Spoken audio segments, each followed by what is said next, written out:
Imagine returning home after weeks away, only to find strangers in your house, claiming it's theirs. For Hank Dorsey, his farm was more than property, it was his life. But HOA tyrant Karen Whitfield had other plans, seizing his home and calling the police. She thought she'd won, unaware of hidden cameras. You won't believe the shocking legal war Hank unleashes. Don't miss what happens next. This is my house, Karen. Get out, before I make you. The words were a low growl, barely escaping Hank Dorsey's lips, laced with a venomous disbelief that curdled his blood. He stood on the threshold of his own home, a man who had dedicated his life to the soil and the sweat of his brow, now staring at a nightmare made real. 2 weeks. Just 2 weeks he'd been gone on an essential business trip, securing a new distributor for his organic produce. He'd left his beloved farm, a legacy spanning 3 generations, expecting to return to the familiar comfort of his quiet rural life. Instead, he found the front door, once secured by his own sturdy lock, now bearing a cheap, generic brass knob, a stark, mocking declaration of trespass. The woman who stood in his living room, surrounded by an incongruous array of designer furniture and garish artwork, was Karen Whitfield. Her perfectly coiffed blonde hair and impeccably tailored suit spoke of suburban pretension, a stark contrast to the rustic integrity of Hank's farmhouse. She was a member of the local homeowners association, or HOA, a self-appointed queen of a miniature kingdom known for its petty regulations and overreaching authority. Hank had always considered them an annoyance, a distant hum of bureaucratic static. Now Karen Whitfield, with a smirk that could curdle the milk, had mutated into a full-blown invasion. "Oh, Hank, how quaint," Karen purred, her voice dripping with mock sympathy, yet edged with an undeniable, malicious glee. "It's not your house anymore." "Not really. The association had to step in. You know, for the good of the community." She gestured around the room with a dismissive wave of her hand, as if swatting away a fly. Hank's antique grandfather clock, a family heirloom, was gone.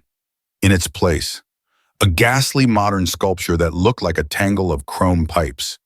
His worn, comfortable leather armchair had vanished, replaced by a pristine white sofa that screamed, "Don't touch." His farm, his sanctuary, had been violated, redecorated in a style that felt like a slap in the face. Hank's loyal golden retriever, Buddy, usually a boisterous greeting committee, whimpered at his side, pressing against his leg, a low growl rumbling in his chest at the sight of the intruders. Even Buddy seemed to understand the grave injustice unfolding. Hank's gaze hardened, sweeping past Karen to the 2 boys lounging on his newly installed white sofa, their feet, clad in expensive, muddy sneakers, propped casually on a silk throw pillow. Karen's sons, undoubtedly. They embodied their mother's arrogance, their faces mirroring her sneer, clearly taught from a young age that rules were for others, and respect was a concept reserved only for those who held power. "What good of the community?" Hank demanded, his voice rising, betraying the raw anger simmering beneath his calm exterior. "You broke into my house. You changed the locks. This is breaking and entering. Karen and grand theft." Karen's theatrical sigh was designed to convey exasperation. "Oh, Hank, always so dramatic. Let me enlighten you. The association, in its infinite wisdom, determined that your property, due to various, shall we say, neglected aspects, posed a potential liability and a visual blight. We tried to contact you, of course, but you were conveniently unreachable." She paused, letting her eyes linger on Hank's face, a challenge in their depths. "So we exercised our right. The farm, as of 2 days ago, is under association management. And my family and I, are simply overseeing the transition." Her smile widened, a triumphant, predatory flash. "The farm is ours now, technically, the association's. But we're here to ensure its proper upkeep." Hank stared at her, the pieces of her ludicrous declaration clicking into place, each one a fresh stab of betrayal. Neglected, his farm was his lifeblood, meticulously maintained, every acre a testament to his dedication. Liability, blight, pure fabrication. This wasn't about rules, it was about power. It was about Karen Whitfield's insatiable desire to control, to expand her petty empire. He'd heard whispers of her aggressive tactics with other residents, forcing expensive, unnecessary renovations, levying exorbitant fines. But to outright seize someone's home, it was beyond comprehension. A tyrannical act cloaked in bureaucratic jargon. His mind raced, a whirlwind of disbelief and rising fury. He remembered the vague, confusing letters from the HOA, the ones he'd skimmed quickly before his trip, assuming they were standard, easily addressed complaints about an overgrown hedge or a misplaced trash can. He'd sent a quick email to his assistant, asking her to look into them, but her response had been delayed due to her own emergency. Now he understood. These weren't mere complaints. They were the insidious groundwork for this audacious coup. "You have no right," Hank asserted, his voice regaining its steady, dangerous calm. "This is private property. My private property. There was no court order. No legal eviction. This is illegal. Karen, what you're doing is a felony." Karen merely chuckled, a dry grating sound. "Oh, Hank, you misunderstand how things work. The association has broad powers, and we have, shall we say, connections." "Besides," she said, pulling a phone from her pocket, her thumb already hovering over the screen, "who do you think the police will believe, a desperate, disgruntled former owner or a concerned citizen, a pillar of the community, calling about a trespasser?" As she began to dial, a chilling wave of realization washed over Hank. She was going to play the victim. She was going to spin a web of lies, leveraging her position, her connections, to turn him into the aggressor, the criminal. But then a subtle, almost imperceptible shift occurred in Hank's eyes. A flicker of something cold, something calculating, replaced the raw anger. Karen didn't know.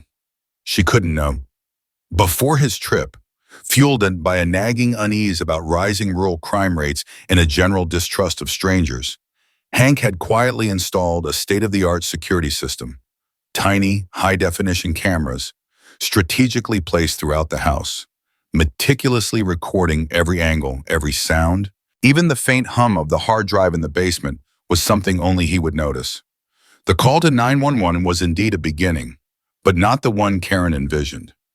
It was the ignition of a legal firestorm that would soon engulf her, and everything she stood for. The blare of sirens sliced through the afternoon quiet, a jarring counterpoint to the chirping crickets and distant lowing of Hank's cattle. Karen, ever the actress, dissolved into a flurry of agitated whispers into her phone, her voice rising in feigned terror. "Yes, officer, please hurry. He's being so aggressive." He broke in. "He's threatening us." Her dramatic performance was Oscar-worthy, complete with trembling hands and a tear that miraculously appeared at the corner of her eye. Her sons, meanwhile, exchanged knowing glances, a shared smirk of anticipated victory playing on their lips. Buddy, sensing the escalating tension, let out a sharp bark, then retreated to press himself against Hank's leg, a silent testament to his owner's distress. Hank, however, remained outwardly calm, a stone facade concealing a mind racing through tactical maneuvers. He watched Karen's charade with a detached fascination, mentally ticking off every lie, every exaggerated gesture. Each one was a nail in her own coffin, meticulously documented by the unseen eyes of his security system. He even allowed a flicker of vulnerability to cross his face, just enough to sell his victim role when the officers arrived. He knew how this script usually played it out: the privileged woman, the concerned citizen, versus the disgruntled, aggressive man. He wouldn't deviate from the expected narrative. Not yet. He would let Karen dig her own grave. Within minutes, 2 patrol cars screeched to a halt in his driveway, kicking up a plume of dust. 2 officers, a seasoned veteran named Officer Miller, and a younger, eager to impress Officer Rodriguez, emerged, their hands resting casually on their holstered weapons. Karen, ever quick, rushed out to meet them, launching into a breathless, tearful account of how Hank, a stranger, had forced his way into her new home, terrifying her and her children. He just appeared. Officers, he's unstable. He was yelling, making threats. She wailed, pointing a shaky finger at Hank. He even assaulted my property. Look at this. He tried to break the new lock. She conveniently ignored the fact that the lock was new because she had installed it on his property. Officer Miller, his face a mask of practiced neutrality, nodded slowly, his eyes shifting from Karen's distraught performance to Hank, who stood silently on the porch, his arms crossed, a picture of weary resignation. "Sir, can you explain what's going on here?" he asked, his voice calm, but with an underlying current of authority. Hank took a deep breath, letting his gaze sweep over his farm, the fields stretching out, the barns, the familiar outlines of his life's work. "Officer," he began, his voice low, steady. "This is my home. This is my farm. I've owned it for 30 years. I just returned from a 2-week business trip to find this woman and her family occupying my house. They changed the locks, brought their furniture in, and are now claiming it belongs to the HOA. Officer Rodriguez, young and perhaps more inclined to trust the seemingly distressed woman, frowned. "Ma'am says you broke in. Do you have proof of ownership?" "Proof of ownership," Hank almost laughed, but caught himself. "My name is on the deed, on the mortgage, on every utility bill for the last 3 decades. I can show you my driver's license with this address, my mail, anything you need, anything. I can take you to the county records office right now." Karen, sensing the shift in the officer's demeanor, interjected sharply, "He's fabricating. Officers, he's desperate. The HOA acquired this property legally through a series of very official channels. He was notified. He just chose to ignore it. Notified of what? Exactly." "Ms. Whitfield?" Officer Miller asked, his eyes narrowing slightly. "An eviction. A foreclosure of non-compliance." Karen stammered, her composure cracking ever so slightly. "Of violations. So many violations. Unkempt property, nuisance issues, unsightly structures." She gestured vaguely towards the neatly maintained fields. Hank stepped forward, his voice cutting through Karen's increasingly frantic excuses. "Officer, let me be clear. I have received letters from the HOA. Yes, petty complaints about a hedge, a gate, but nothing, absolutely nothing, has ever indicated a legal proceeding to seize my property. There was no court order, no legal notice of foreclosure or eviction served. My property taxes are paid. My mortgage is current. This is a civil dispute, at best, but more accurately, it's a criminal act of squatting and grand theft."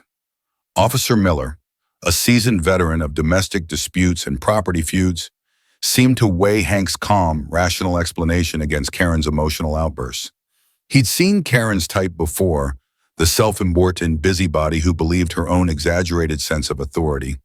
"Ma'am," he said, addressing Karen with a firm tone, "do you have any official documentation, any court orders, any legal paperwork proving the HOA's right to occupy this property?" Karen's face paled. I have a letter from the HOA board, a formal declaration of takeover." She fumbled in her purse, pulling out a crisp, official-looking document. It was indeed a letter on HOA letterhead, detailing various alleged violations and declaring the property under the interim management and care of the Briarwood HOA due to continued owner neglect and public nuisance concerns. It was signed by Karen Whitfield herself, in her capacity as head of property compliance and enforcement. Officer Miller took the letter, scanning it quickly. His eyebrows rose. "Ms. Whitfield, this isn't a court order. This isn't a deed. This is a letter from your HOA. An HOA does not have the legal authority to simply take over private property without due process, without a court-ordered foreclosure or eviction. That would be completely illegal. His voice was now firm, devoid of any patience. Karen's jaw dropped. But, our bylaws state that in cases of severe noncompliance, the HOA can take remedial action. Remedial action is one thing. Ma'am, Officer Miller stated flatly. Taking possession of someone's home and changing the locks is another. That's called breaking and entering, an illegal occupancy. And as for calling us, claiming this man broke in, that's filing a false police report, which is also a crime. He turned to Officer Rodriguez. Rodriguez, secure the scene. Ms. Whitfield, your sons need to step outside. Sir, we need to verify your identity and ownership thoroughly. This is going to be a long afternoon. As Officer Rodriguez began to usher Karen's indignant sons out of the house, Karen exploded. You can't do this. I'm a respected member of the community. I'll call the mayor. I'll call your chief. You have no idea who you're dealing with. Officer Miller, unfazed, simply pulled out his notepad. You are free to call anyone you like, ma'am. But right now, you are in a civil dispute that has crossed into criminal territory. You are effectively squatting in this man's home. And if he presses charges, which he has every right to do, you could be arrested. Hank, who had been silently observing the unfolding drama, finally spoke. Officer, I appreciate you understanding the situation. Before we proceed, I need to inform you of something important. My farm has a comprehensive security system installed. Every inch of the property, including the interior of this house, is under continuous video and audio surveillance. My security cameras, linked to a cloud server, have been recording everything since before I left for my trip. He paused and letting the implication hang in the air.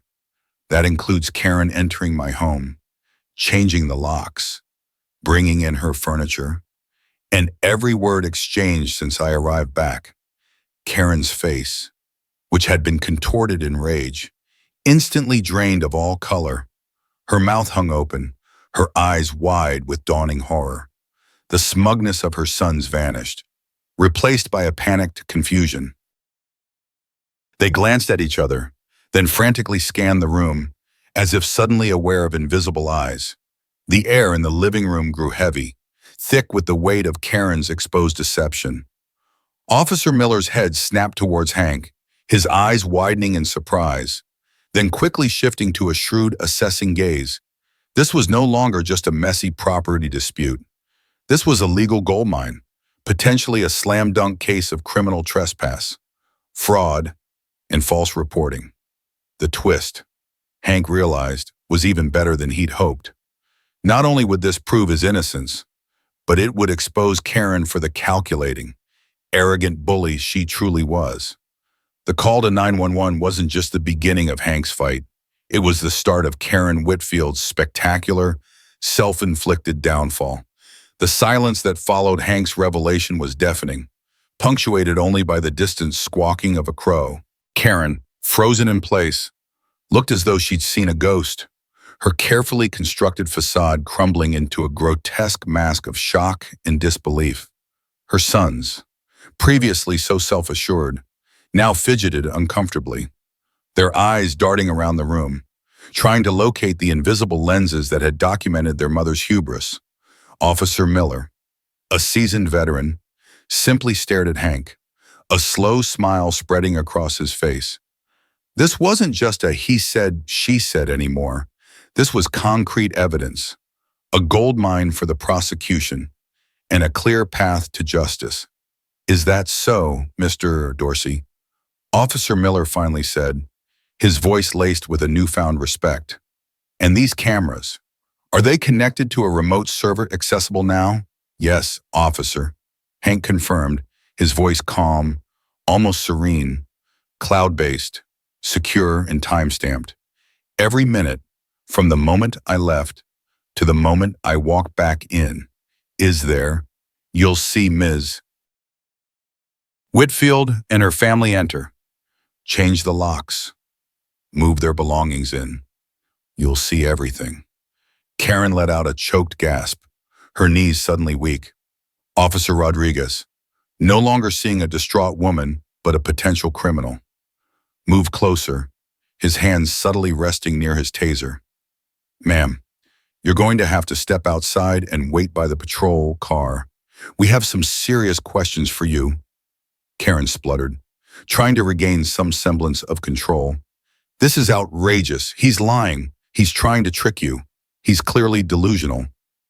With all due respect, Ms. Whitfield, Officer Miller interjected, his tone firm, video evidence tends to be rather unambiguous.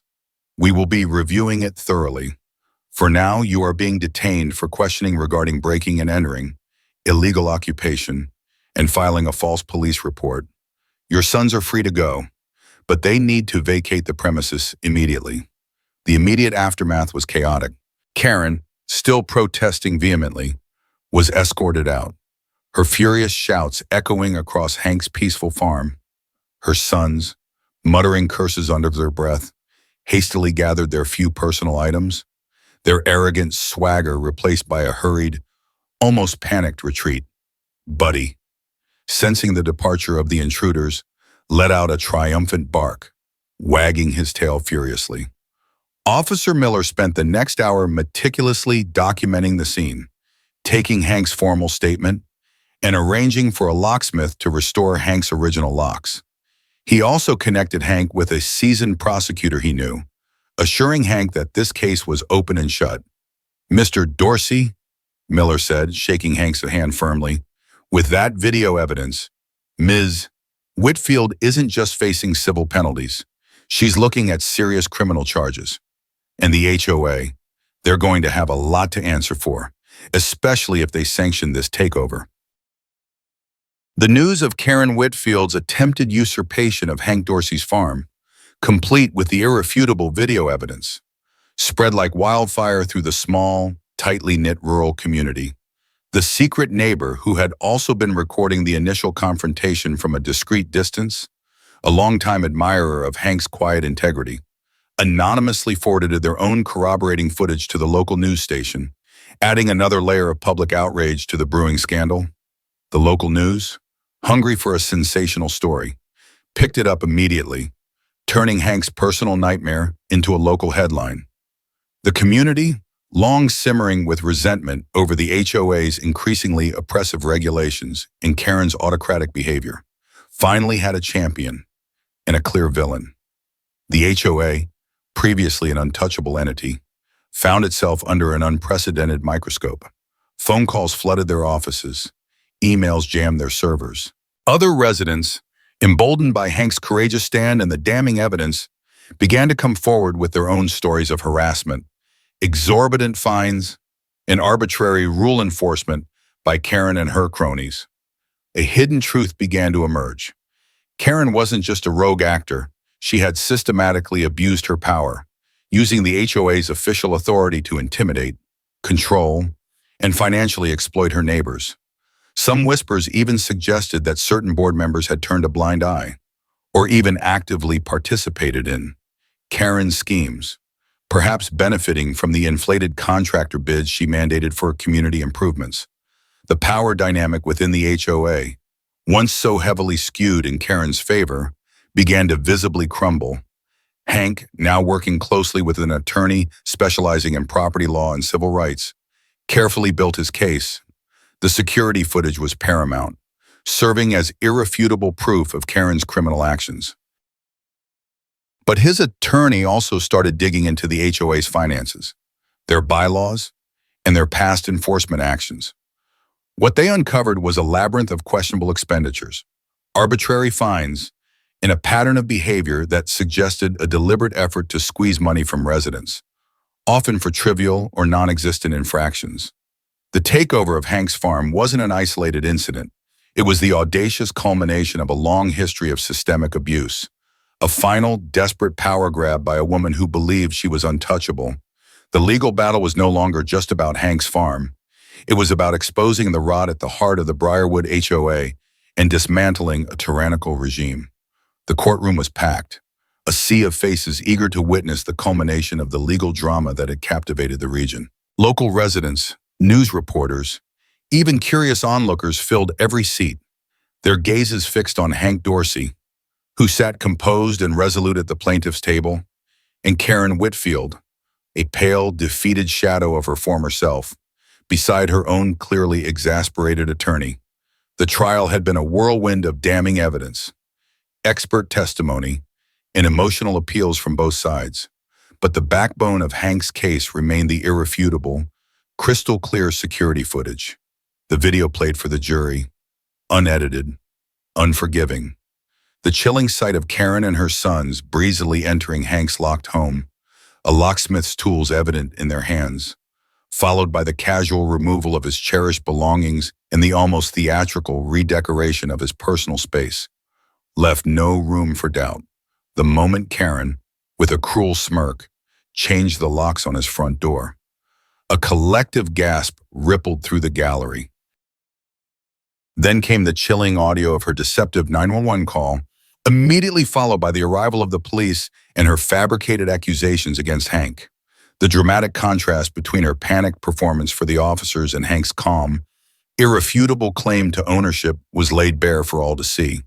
The prosecution, spearheaded by Hank's tenacious attorney, presented a meticulously crafted narrative of egregious overreach, fraud, and blatant disregard for property rights. Karen's defense, tenuous at best, crumbled under the weight of the evidence. Her attempts to portray Hank as a deranged former owner or herself as a misguided public servant were shattered by the video and the growing chorus of former HOA victims who had come forward with their own testimonies of harassment and financial extortion. The discovery of the HOA's questionable financial practices, including inflated service contracts awarded to companies linked to Karen's relatives and phantom community improvement projects, further solidified the perception of systemic corruption. The jury, after a surprisingly short deliberation, returned with a verdict that sent a ripple of triumph through the courtroom. Guilty. Karen Whitfield was found guilty on multiple counts, including felony breaking and entering, grand larceny, and filing a false police report. The judge, citing the brazen nature of her crimes and the profound distress she had inflicted upon Hank, handed down a sentence that included significant jail time and substantial financial restitution. The once imperious Karen, stripped of her power and dignity, was led away in handcuffs, her tear-streaked face a stark reflection of her spectacular downfall. Her sons, implicated in her schemes, were given stern warnings and community service, their once arrogant demeanors replaced by a quiet shame. But Hank's victory extended far beyond Karen's conviction. The legal findings and the overwhelming public outcry ignited a firestorm of reform. The Briarwood HOA, facing multiple lawsuits from aggrieved residents and intense scrutiny from regulatory bodies, was declared defunct. Its assets were liquidated to compensate the victims, and new, more transparent regulations were put in place for any future community associations. It was a complete overhaul, a dismantling of the tyrannical system that had preyed on unsuspecting homeowners for far too long. The legal battle had not just saved Hank's farm, it had liberated an entire community. With the legal proceedings finally concluded, Hank returned to his farm, no longer just its owner, but a symbol of resilience. The immediate task was to restore his home to its former glory. The garish modern furniture and artwork that Karen had inflicted upon his living space were swiftly removed, replaced by his own familiar, comforting pieces that had been carefully stored by his attorney. The changed locks were rekeyed to his original specifications, a symbolic reclaiming of his sanctuary. He personally supervised the meticulous restoration, each step a therapeutic act of reestablishing his roots. The local community rallied around him, offering help and support. Neighbors, some of whom had been too intimidated to stand up to the HOA before, now offered their time and resources, helping him with repairs, bringing him home-cooked meals, and simply sharing stories and laughter. His loyal buddy was a constant, comforting presence, never leaving his side. The secret neighbor who had recorded the auxiliary footage finally revealed themselves. A quiet, unassuming man named Arthur, who had been inspired by Hank's fight. Their shared experience forged a quiet, enduring friendship. Hank Dorsey's farm, once a battleground, was reborn. The lush fields thrived under his experienced hand, The cattle grazed peacefully, and the farmhouse, now truly his own again, exuded a renewed sense of peace and belonging. The traumatic memory of Karen's invasion slowly receded, replaced by the profound satisfaction of a battle won, not just for himself but for the principle of justice. His victory became a cautionary tale for those who would abuse power and an enduring testament to the strength of an individual standing up against tyranny. Life on the farm settled into a familiar rhythm, but with a deeper appreciation for the simple, unassailable right to one's own home, hard-won and eternally cherished. Hank Dorsey's unwavering fight against the manipulative HOA, led by Karen Whitfield, culminated in a stunning legal victory that exposed corruption and dissolved an abusive system. His story reminds us that even when faced with overwhelming odds, justice can prevail, especially when truth is on your side. Thank you for watching Hank's incredible journey. If you were moved by his stand against tyranny, please subscribe, like this video, and share your thoughts in the comments below. Your support helps us tell more vital,